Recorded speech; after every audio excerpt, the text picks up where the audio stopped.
Terima kasih Anda masih bersama kami dalam Sapa Indonesia Pagi. Saudara, kalau kita lihat polisi terus mengusut kasus pemerkosaan anak pasien yang dilakukan seorang dokter peserta program pendidikan dokter spesialis atau PPDS Anestesi Universitas Padjadjaran Bandung.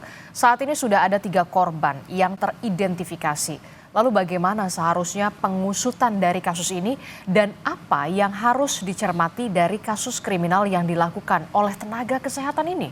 Kita akan bahas bersama dengan sejumlah narasumber yang sudah hadir ke studio. Sudah ada psikolog forensik, ada Bung Reza Indragiri. Selamat pagi, Assalamualaikum. Waalaikumsalam warahmatullahi wabarakatuh. Ya, kemudian juga nanti kita masih mencoba menghubungi dari perwakilan DPR. Dalam hal ini adalah Komisi 9 DPR RI sebagai mitra dari Kementerian Kesehatan untuk bisa memberikan juga pandangannya dan apa yang harus didorong oleh DPR sebagai anggota Dewan menyikapi kasus ini. Saya ke Bung Reza dulu. Bung Reza, kalau kita lihat apa yang ada di benak Anda ketika menerima berita informasi soal ini? Saya tidak ingin membuka ruang bagi narasi-narasi alternatif kecuali semata-mata bahwa ini adalah oknum dokter jahat. Oknum dokter jahat. Dan mengingat Indonesia sudah punya undang-undang tindak pidana kekerasan seksual, maka semestinya kita punya keinsafan tunggal bahwa orang-orang yang melakukan kekerasan seksual apapun jenisnya terlebih perkosaan seharusnya mendapatkan hukuman seberat-beratnya. Tanpa kemudian kita lupakan pihak yang paling berkepentingan dalam proses penegakan hukum ini siapa? Bukan pelaku, tapi korban.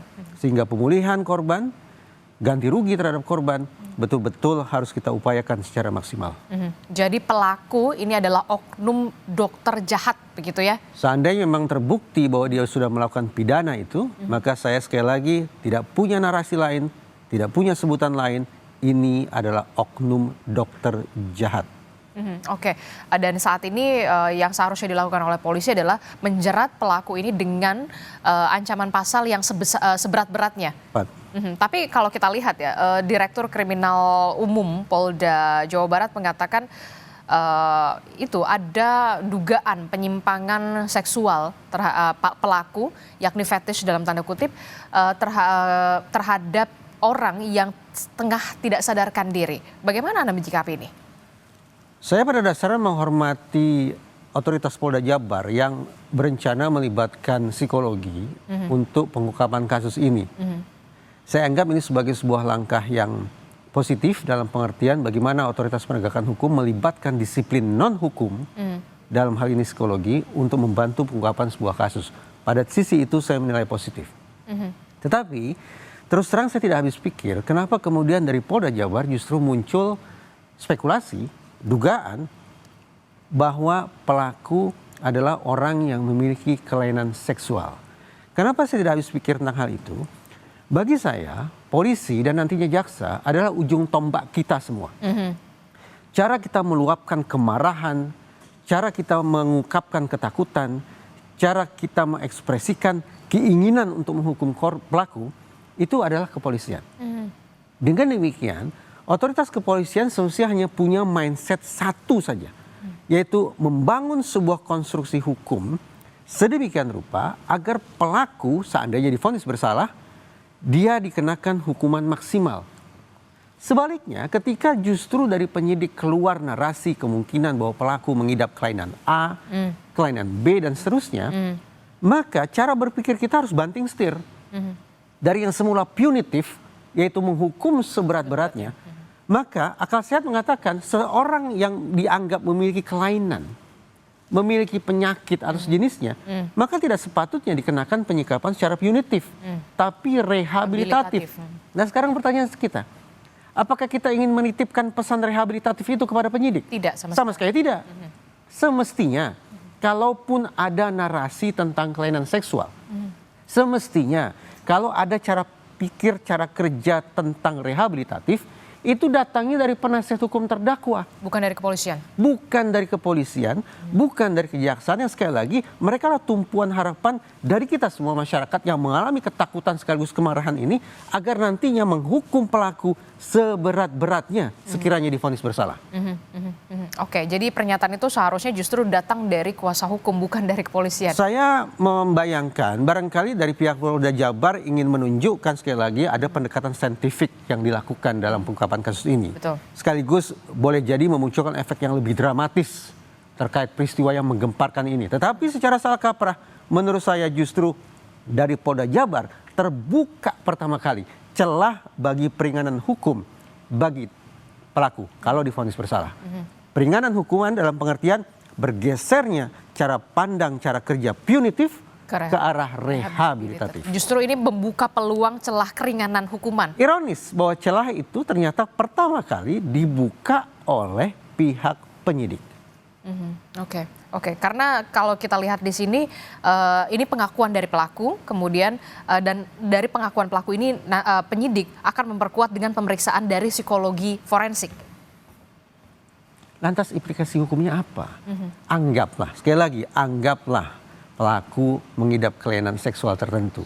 Termasuk katanya menikmati sensasi seks dengan orang dalam kondisi tidak berdaya. Tidak sadarkan diri. Lalu implikasi hukumnya apa? Dari kacamata penyidik. Itu yang tadi saya katakan, saya Terus tidak habis kenapa? pikir. Tetap aja perbuatan jahat. Tetap saja itu persoalan pidana. Dan sekali lagi bagi saya, ayo kita konsekuen. Karena kita sudah punya lex spesialis. Yaitu Undang-Undang Tindak Pidana Kekerasan Seksual, betapapun di dalamnya termuat sejumlah pasal terkait rehabilitasi bagi pelaku. Tapi paling tidak pada tahap penegakan hukum yang sekarang ini, saya tidak ingin menitipkan pesan rehabilitatif itu kepada penyidik. Misinya cuma satu, saya tandaskan lagi dan lagi, punitif.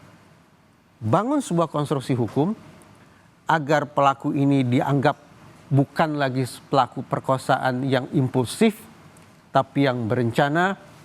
Buka lagi kemungkinan pendalaman investigasi untuk mencari tahu kemungkinan adanya pelaku-pelaku lain yang terlibat, baik itu dalam konteks perkosaan maupun dalam konteks kelalaian manajemen rumah sakit misalnya. Betul. Dan juga lakukan pendalaman lebih jauh untuk mencari tahu adakah korban-korban lain yang sudah dimangsa oleh pelaku ini. Karena sejauh ini ada 3 korban ternyata yang sudah teridentifikasi begitu ya. Tidak menutup kemungkinan korbannya justru bisa bertambah lagi kan? Kita jadikan patokan hasil studi ya. Ada studi yang menyimpulkan begini. Seorang pelaku ruda paksa berulang, artinya residivis, baru dipergoki oleh hukum menjelang korban ke-6. Jadi korban pertama pelaku lolos. Korban kedua pelaku berhasil menyelinap dan seterusnya. Menjelang dia memangsa korban ke-6, tepatnya 5,8 korban, barulah kemudian proses hukum bekerja. Saya berharap jumlah korban tidak sampai sejauh itu.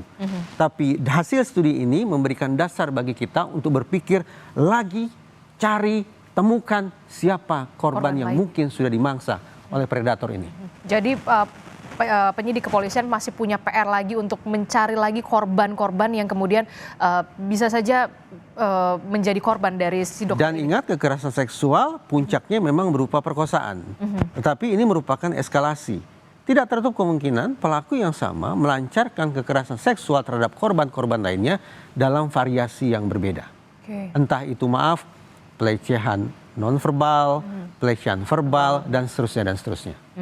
Oke, jadi PR pihak kepolisian ini masih panjang lah ya. Tapi kemudian yang jadi pertanyaan kita semua, bagaimana kemudian seorang dokter spesialis anestesi begitu yang tengah bekerja di salah satu rumah sakit begitu ya, PPDS di sana, kemudian punya niatan dalam tanda kutip, apakah padahal kita tahu seorang dokter adalah profesi sudah disumpah begitu ya, bagaimana kemudian ini bisa dilakukan begitu? Ternyata tidak ada penjelasan tunggal dan penjelasan sederhana tentang mengapa manusia melakukan perkosaan. Secara umum ada 3 teori, secara umum dulu ya. Pertama, teori yang dianut oleh kalangan feminis. Ini pasti bicara power asymmetry, relasi kuasa yang tidak seimbang antara pasien sebagai sosok yang tanda petik inferior berhadapan dengan dokter sebagai pihak yang dianggap superior. Ada teori lain, teori belajar sosial. Barangkali ini dampak dari industri seks yang sudah merajalela, mengakibatkan siapapun manusia, termasuk barangkali dokter, bisa mengalami kehilangan kepekaan terhadap nilai-nilai sakral seksualitas, terhadap tubuh. Yang ketiga, ini barangkali berkaitan dengan teori evolusi. Ya, bisa panjang teorinya. Tapi semalam saya sempat berbincang dengan Dr. Nazar. Beliau adalah dokter senior. Sehingga beliau pernah menjadi pengurus Ikatan Dokter Indonesia. Beliau mengutarakan dua hal yang saya simpulkan sebagai faktor pendorong dan faktor penarik yang boleh jadi relevan pada kasus yang satu ini. Faktor pendorong yang Dr. Nazar maksudkan adalah tentang betapa beratnya tugas sebagai dokter anestesi. Saya simpulkan, adakah kemungkinan faktor stres, faktor keletihan, faktor kejenuhan sebagai faktor pendorong sampai-sampai seorang dokter akhirnya sampai bisa hati melakukan tindakan nista semacam itu. Itu faktor pendorongnya. Faktor penariknya apa? Dr. Nazar mensinyalir ada fungsi pengawasan yang tidak berjalan secara optimal. Baik pada lingkup mikro di rumah sakit bersangkutan maupun pada lingkup makro terkait dengan ketaatan dan penegakan etik di organisasi kedokteran. Itu kata Dr. Nazar. Dan saya anggap bertemu sudah. Barangkali faktor pendorong yaitu kejenuhan, kebosanan, keletihan, situasi yang monoton, masa jam kerja yang panjang dan seterusnya yang berada pada dimensi individu bertemu dengan dimensi organisasi pengawasan yang lemah. Kalau ini merupakan teori yang bisa diterapkan pada kasus yang satu ini, maka sudah. Bagi saya, pertanggungjawaban tidak hanya dikenakan kepada oknum dokter itu saja, tapi semestinya lembaga atau otoritas juga harus dimintai pertanggungjawabannya. Sempurna sudah. Sekali lagi, tidak ada penjelasan tunggal dan sederhana, tapi kompleksitas semacam ini mudah-mudahan menghadirkan cara pandang yang lebih menyeluruh kepada kita tentang bagaimana menangani masalah ini dan mencegah terulangnya peristiwa serupa.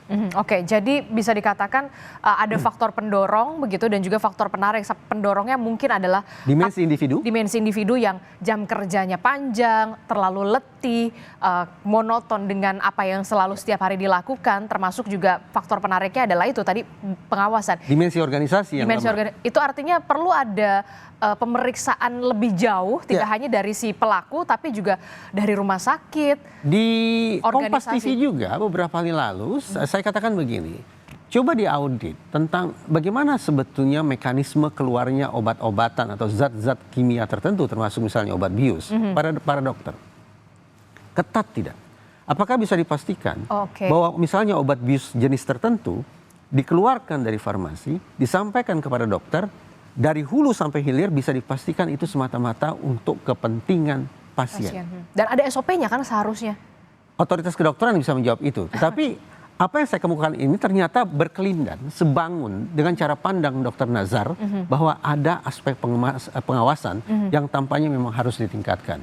Jadi dan ini adalah PR pihak polisian tentu saja, tidak hanya soal si pelaku tapi juga bagaimana soal manajemen soal. Karena itu tidak cukup hanya otoritas penegakan hukum dalam pengertian sistem peradilan pidana, yaitu kepolisian, kejaksaan, nanti juga pengadilan untuk bekerja mengungkap kasus ini, tapi juga sejak dini akan sangat baik seandainya otoritas Ikatan Dokter Indonesia atau perhimpunan-perhimpunan dokter lainnya diikutsertakan untuk memastikan siapa sesungguhnya sudah tanda petik punya kontribusi bagi peristiwa yang menyedihkan sekaligus menakutkan ini. Oke, jadi juga melibatkan tidak hanya melibatkan kepolisian tapi juga organisasi profesi tersebut begitu ya, sampai peristiwa ini baru pertama kali di Indonesia. Menarik, semalam saya sempat berbincang dengan Dr. Mirza, dokter sekaligus influencer yang saya ketahui beliau adalah sosok pertama yang mengungkap kasus ini di ruang publik. Saya katakan menarik bahwa Dr. Mirza tidak sungkan-sungkan untuk menyebut bahwa budaya menutupi penyimpangan, pengawasan yang lemah, ternyata bukan cerita baru. Perlakuan-perlakuan tidak senonoh yang dilakukan oleh oknum dokter terhadap pasien atau keluarga pasien juga bukan cerita baru. Maka terjawab sudah, barangkali ini masalah yang sebatas di pucuk gunung es saja.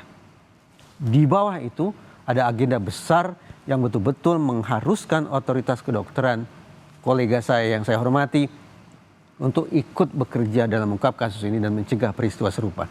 Sekaligus mudah-mudahan memunculkan kesadaran kita sebagai masyarakat dalam kurung calon pasien agar juga punya kewaspadaan ekstra. Kepada kita-kita ini semestinya disediakan sebuah sistem khusus agar secepat mungkin kita bisa mengadu, mencari pertolongan, bahkan tepatnya mencegah agar kita tidak menjadi korban berikutnya. Oke, jadi ini juga menjadi perhatian, jangan sampai kemudian justru kasus ini, oh ya udah ini oknum saja begitu, tidak ya, tapi ini juga menjadi apa ya, bahan evaluasi juga bagi. Saya sebetulnya agak berkeberatan ya, walaupun akhirnya saya gunakan juga sebutan oknum itu, karena akal sehat saya mengatakan kata oknum bisa kita sematkan ketika kita pastikan bahwa orang yang melakukan perbuatan bejat seperti ini jumlahnya sedikit. Dia hanya minoritas. Sementara mayoritas adalah orang-orang yang bekerja secara baik. Pertanyaannya, ada tidak data yang bisa meyakinkan kita bahwa mereka yang melakukan kejahatan seperti ini jumlahnya sedikit? Sekali lagi, Dr. Mirza dalam perbincangan dengan saya semalam memberikan kesan kuat kepada saya bahwa ini bukan hanya satu, bukan hanya dua, bukan hanya tiga, tapi sudah menjadi semacam budaya. Itu yang beliau katakan. Oke, miris sekali begitu ya kalau ketika kita ini terblow up gitu, tapi ini adalah kenyataan yang pahit yang memang harus diungkap sebenar-benarnya begitu. Saya menghormati profesi dokter. Semasa kecil pun saya pernah bercita-cita sebagai dokter. Ya, betul. Sejumlah saudara saya juga berprofesi sebagai dokter. Saya awalnya bereaksi dengan kaget dan takut begitu membayangkan ada perkosaan dilakukan oleh oknum dokter di mana? Di rumah sakit. Sempurna sudah. Individunya rusak dan organisasinya pun seakan-akan rusak. Saya katakan dua ini perpaduan sempurna, kenapa? Karena baik individu maupun rumah sakit selama ini kita asumsikan sebagai sosok penolong. Betul. Organisasi atau lembaga yang memberikan kesembuhan, kepedulian, dorongan kemanusiaan, tak lain tak bukan itu adalah semangat mereka. Tapi ternyata terpatahkan dalam peristiwa yang satu ini. Ini jadi juga tanggung jawab dari pihak rumah sakit juga, karena itu dilakukan di rumah sakit begitu ya? TKP-nya di rumah sakit. Iya. Instrumen kejahatan yang dipakai, dugaan saya adalah obat-obat bius dari rumah sakit juga. TKP-nya di rumah sakit, oknum pelakunya ternyata juga sedang bekerja di rumah sakit.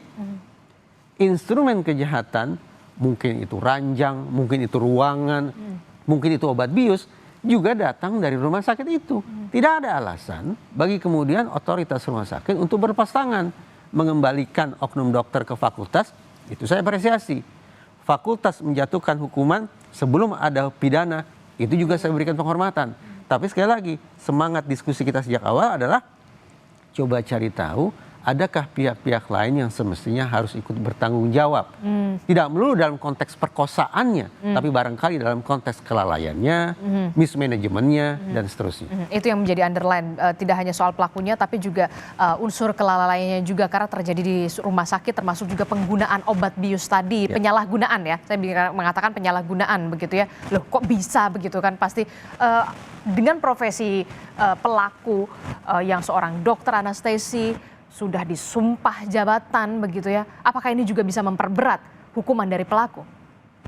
Tanpa kita sematkan persoalan etik pun, sesungguhnya Undang-Undang Tindak Pidana Kekerasan Seksual sudah memberikan janji kepada kita bahwa pelaku kekerasan seksual, apalagi perkosaan yang merupakan puncak dari kekerasan seksual, haruslah dihukum seberat-beratnya. Nah, hal semacam ini yang kita titipkan kepada seluruh otoritas penegakan hukum pada tahap sekarang adalah kepolisian untuk mencapai target itu. Oke, kalau bisa dilihat begitu ya, ini adalah apa ya, hal yang di luar saya juga pas bacanya dan menyaksikan informasi semacam ini juga, loh kok bisa begitu ya. Nah, ini kan keluarga pasien. Ya. Ini kan keluarga pasien begitu. Apakah Anda melihat ada unsur perencanaan di sana begitu ya? Ini kan kalau tidak salah dokter ini mengatakan, oke ini soalnya mau mencocokkan darah, donor darah dan segala macam. Apakah Anda melihat ada unsur perencanaan di sana terlebih dahulu? Kata perencanaan dari sudut pandang psikologi forensik akan diterjemahkan ke dalam 4 variabel, 4 unsur. Artinya, otoritas kepolisian harus bisa memastikan bahwa di kepala pelaku tersedia 4 unsur ini sebelum melancarkan aksinya. Unsur pertama target. Berarti oknum dokter ini sudah mengincar secara khusus, secara spesifik siapa yang akan dia mangsa. Bukan secara umum tapi spesifik target yang akan dia jadikan sebagai sasaran kejahatannya. Itu pertama. Unsur yang kedua, insentif. Manfaat apa yang ingin dia peroleh? Kalau tadi kita membangun asumsi bahwa ini terkait dengan kejenuhan, jam kerja yang panjang, berarti jangan-jangan insentifnya adalah kesenangan. Kesenangan yang sayang beribu sayang, justru ingin diperoleh dengan cara menyakiti pasien atau keluarga pasien. Insentifnya adalah kesenangan. Kesenangan yang jahat tentu saja ya. Yang ketiga adalah sumber daya. Instrumen apa saja yang dipakai oleh si pelaku ini untuk melancarkan aksi kejinya itu. Obat bius, ruangannya sebelah mana, pada jam berapa. Mungkin adakah oknum-oknum lain yang perlu saya libatkan agar aksi jahat saya ini bisa berlangsung sempurna. Yang keempat, risiko.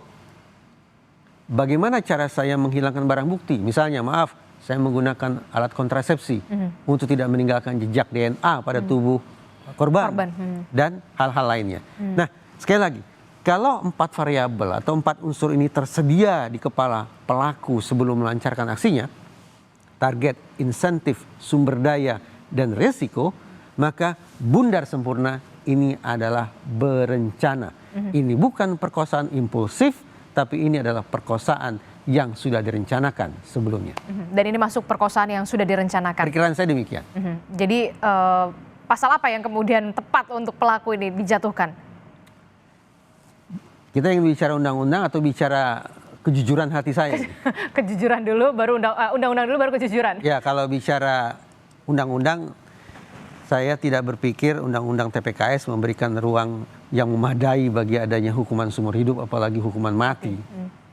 Kalau bicara undang-undang.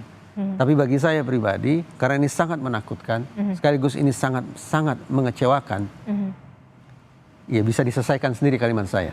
Hukuman seperti apa yang ingin saya jatuhkan kepada oknum dokter jahat semacam ini. Tetapi saya ingin konsekuen dengan yang saya katakan sejak awal. Bahwa pihak yang semestinya paling memusingkan kepala kita bukanlah si pelaku, tapi si korban.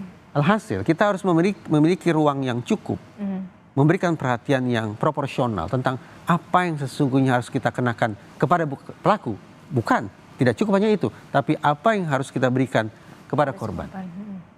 Silakan ditanya kepada LPSK misalnya, atau mungkin Otoritas Ikatan Dokter Indonesia, apa kira-kira bentuk ganti rugi seandainya bisa disediakan untuk itu yang patut diberikan kepada korban ataupun keluarga korban. Oke, kalau untuk pelaku sudah jelas begitu ya, kita berharap untuk hukuman seberat-beratnya begitu ya, karena ini bisa dikatakan mencederai betul dunia medis yang kita tahu adalah erat kaitannya dengan soal kemanusiaan begitu ya, termasuk juga kepada korban. Ini yang paling penting ya. Soal ganti rugi, ya, rehabilitasi. Betul, sayang beribu sayang ruang publik baik itu di media konvensional maupun media sosial masih belum memberikan perhatian yang memadai tentang isu yang satu ini. Yaitu bagaimana kita bisa membantu, mendukung pemulihan kondisi korban. Bukan hanya untuk saat ini, tapi untuk kedepannya, bahkan mungkin sepanjang hayatnya. Itu yang belum mendapatkan perhatian dengan porsi yang seharusnya menurut saya. Apa yang harus dilakukan oleh pemerintah terhadap korban ini? Karena tiga mungkin saja bisa bertambah. Ketika kita bicara masalah ini sebagai isu penegakan hukum, maka ada 4 area yang semestinya ditangani secara simultan. Preemptif, membangun kembali kepercayaan kita semua ini, termasuk korban, akan dunia kedokteran kita. Ya, betul. Preventif, mencegah agar tidak ada lagi kejahatan seksual dilakukan oleh profesi tertentu, apalagi di lingkungan yang terkait dengan profesinya. Represif, penegakan hukum sekarang sedang berlangsung. Betul. Dan yang nantinya harus juga kita pikirkan adalah rehabilitatif. Fokus saya adalah rehabilitatif bagi korban. Jadi fokusnya adalah rehabilitatif bagi korban begitu. 4 dimensi atau 4 area ini semestinya kita kelola secara simultan. Dan harus ada yang menjadi ujung tombak pada masing-masing area tersebut. Yang jelas 4 area ini tidak melulu menuntut kehadiran polisi. Tapi organisasi profesi, para pemerhati, kementerian dan lembaga terkait juga harus ikut cawe-cawe untuk memastikan 4 area ini terisi secara sempurna. Organisasi profesi harus punya peran di sini. Harus. Salah satunya supaya pengawasan yang semacam ini tidak lagi terjadi begitu. Semestinya demikian. Saya membayangkan bahwa mengacu pada perkataan Dr. Mirza, saya membayangkan 4 area ini tidak akan dengan mudah dikelola secara paripurna. Tapi memang usaha untuk itu harus ada. Terlebih saya pribadi belum lupa kasus, maaf ini, dokter yang kita kasihi yang kemudian memilih untuk mengakhiri hidupnya beberapa waktu lalu dikarenakan disinyalir karena menjadi korban bullying. Ini kan menambah foto yang kurang menyenangkan dalam album dunia kedokteran kita. Sekali lagi saya menyampaikan ini bukan dengan sentimen kebencian, karena sekali lagi saya menghormati profesi kedokteran, justru karena saya memiliki harapan besar itulah. Didorong lagi oleh pernyataan belak-belakan yang disampaikan oleh Dr. Nazar, saya pikir kita memang harus buka-bukaan. Obat pahit yang harus kita telan.